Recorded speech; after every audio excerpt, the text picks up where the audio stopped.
Oh yes, I'm back.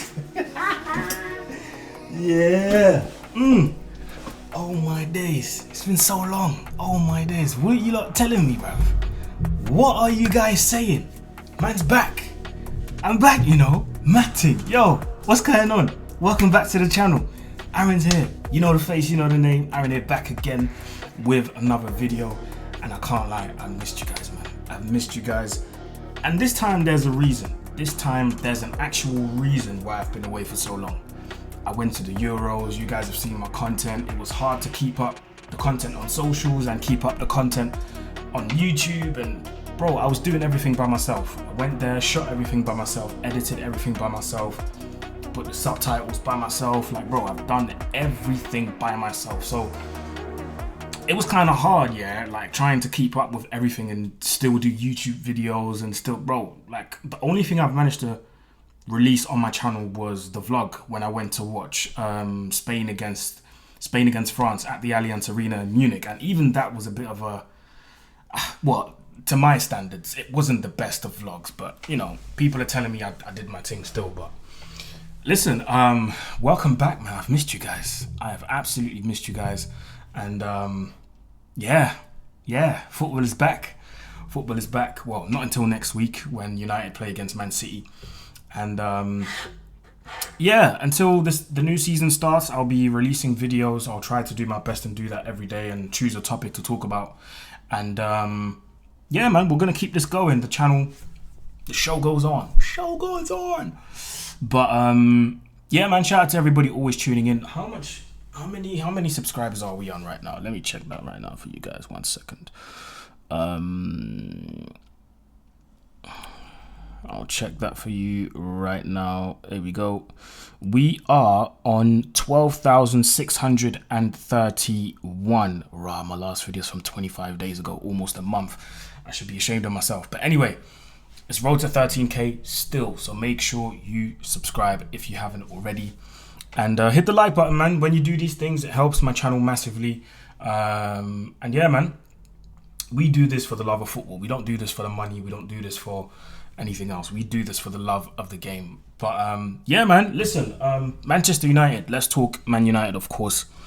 Let's talk about the expectations for the season, and let's talk about some of the preseason games that happened. I managed to catch some of them. It was tough, I'm not gonna lie. It was tough because of the time difference, and it wasn't easy. Do you know what I mean? It wasn't easy. By the way, it's this week, the Community Shield. It's this week. For some stupid reason, I thought it was, yeah, it's this week. It's not next week. Next week is when the season actually starts. First game against Fulham. I might be going to the game because it's at Old Trafford. So yeah, some of the preseason games I managed to catch. Not all of them. Well, not all of them in their entirety. And yeah, it's looking all right. Do you know what I mean? It wasn't an amazing preseason. I'm still looking at Erik ten Hag with a side eye, because right now this is the season where there are no excuses anymore. This is the season where, you know, everything should be working flawlessly, really, because you've got the players that you wanted. The players that you don't want are out or are on their way out. So realistically speaking, now you've got the backing of the new board, and a lot of people have been screaming for Erik ten Hag to have a chance under the new regime.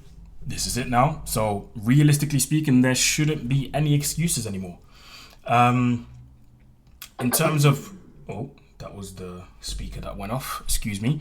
In terms of the expectations for the season, I don't really know, you know, because we've had, and this is something that I just can't forget. I know the past is the past, but when you finish 8th, and when that is the lowest finished ever in your history, in the history of your club, you have to look at it very seriously and say, from that, it has to improve, like massively.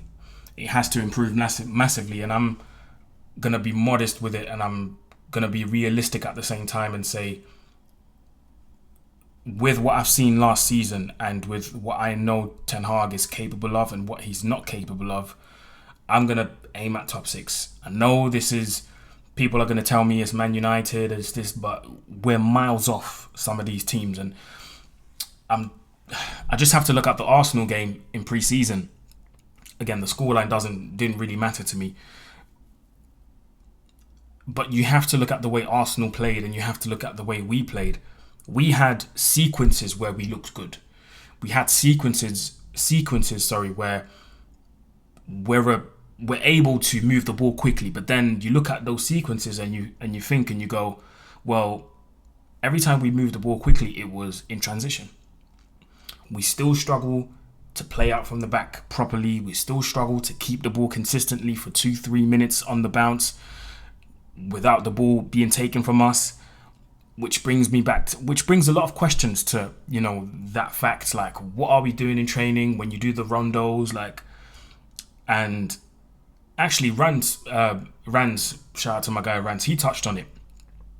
He was like, when you do the rondos, why do you make them so big? The whole purpose and the point of doing rondos is to be able to move the ball in tight spaces. Why would you make the rondo extra big and extra large, where you now put 2 people inside instead of 1?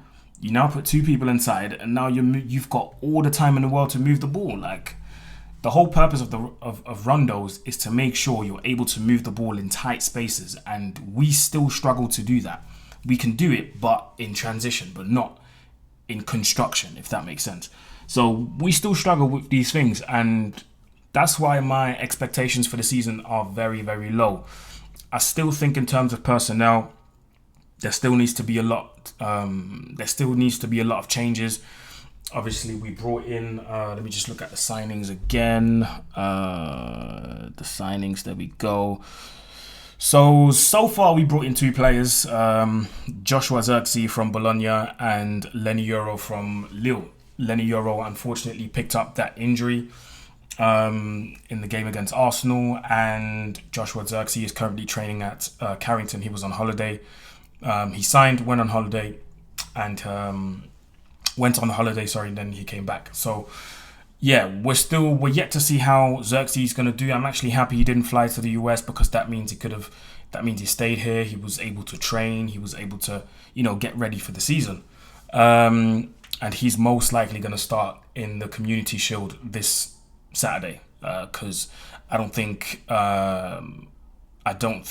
what's his name, Hoyland, will be fit enough. I think he's out for 6 weeks anyway. So that hamstring injury, you don't want to make it worse. So yeah, Xerxes is most likely going to start, or he might start on the bench, and then we're going to play with a false 9 like we did in pre-season now. So it could be a front 3 of like Rashford on the left, Sancho, false 9, and Ahmad on the right. So in terms of personnel, there still needs to be a lot of changes. There's still people like Maguire and Lindelof who I think should be moved on.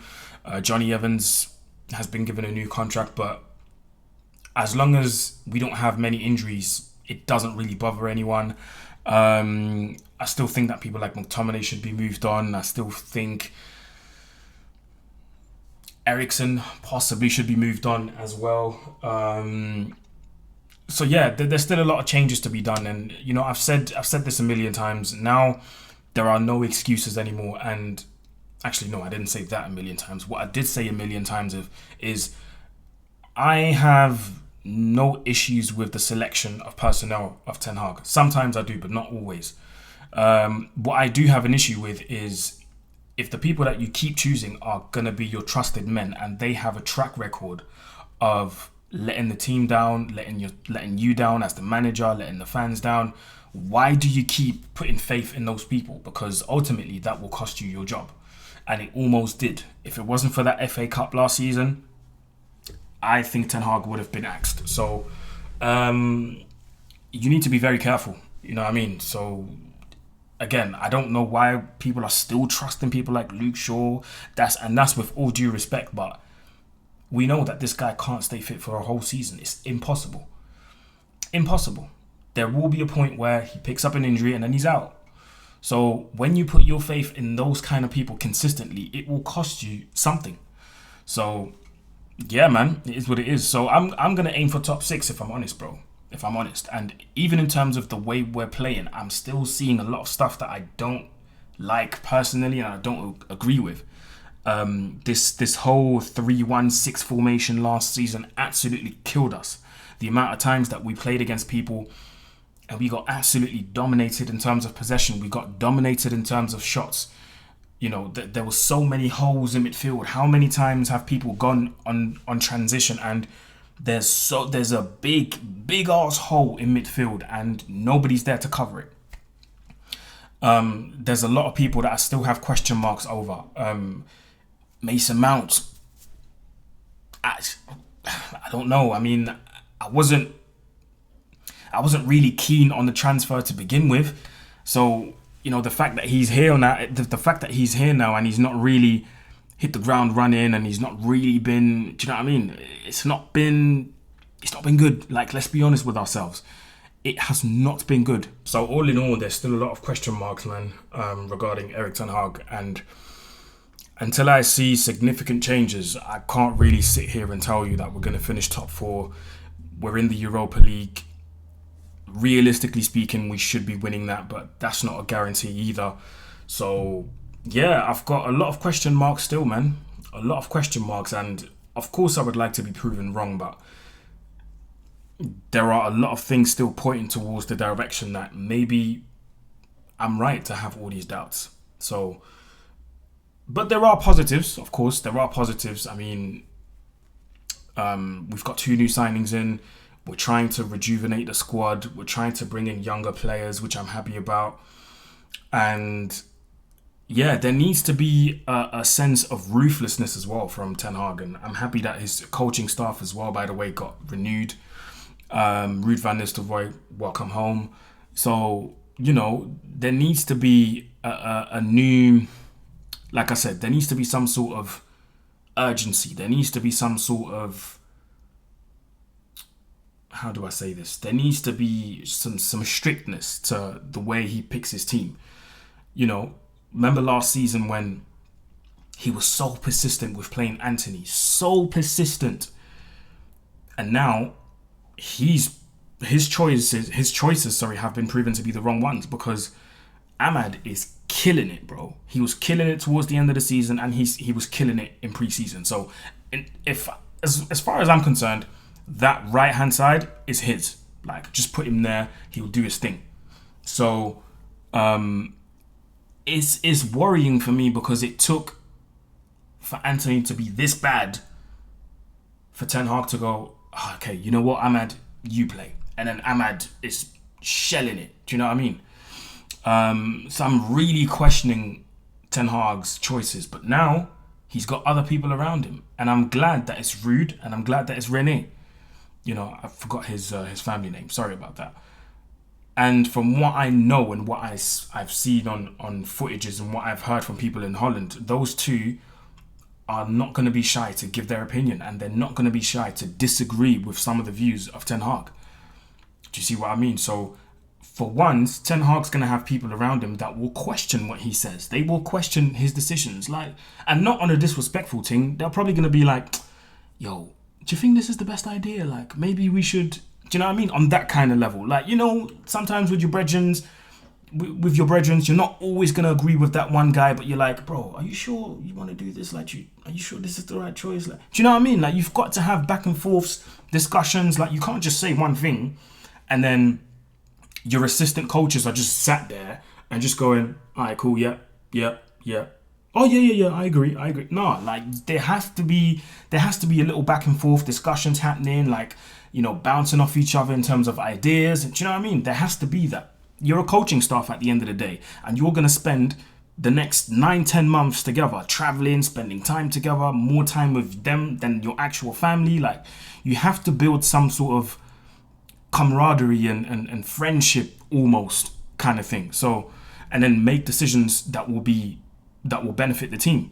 So hopefully that strictness will be there. If somebody's not performing, whoever it is out the firing line, you on the bench, you go on, have a go. There has to be that sense of fear almost for players starting that will think, if I don't play well today, next week I could be out the starting lineup.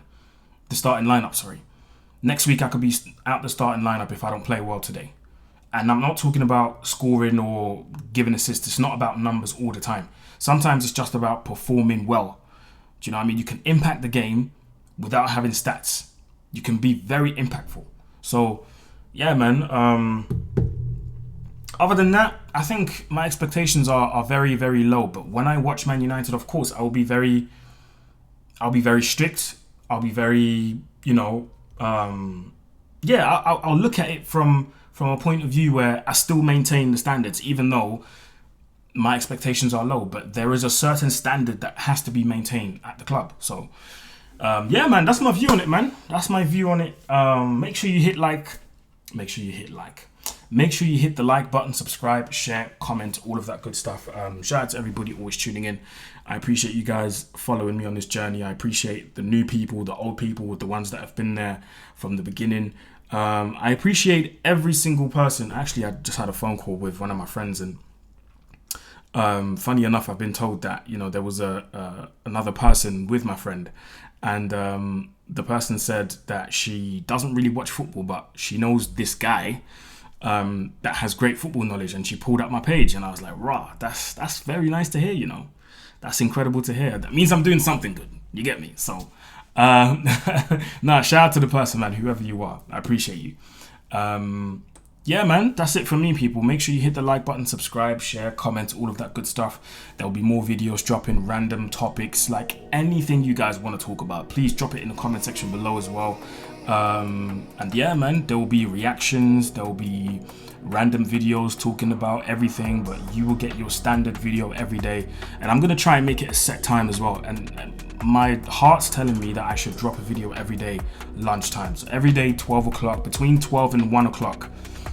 I should be dropping a video on my channel discussing various topics in football. You guys know me, it's not just Man United related, it's football in general. So make sure you hit the like button, subscribe button, all of that good stuff, and I shall see you tomorrow. Peace.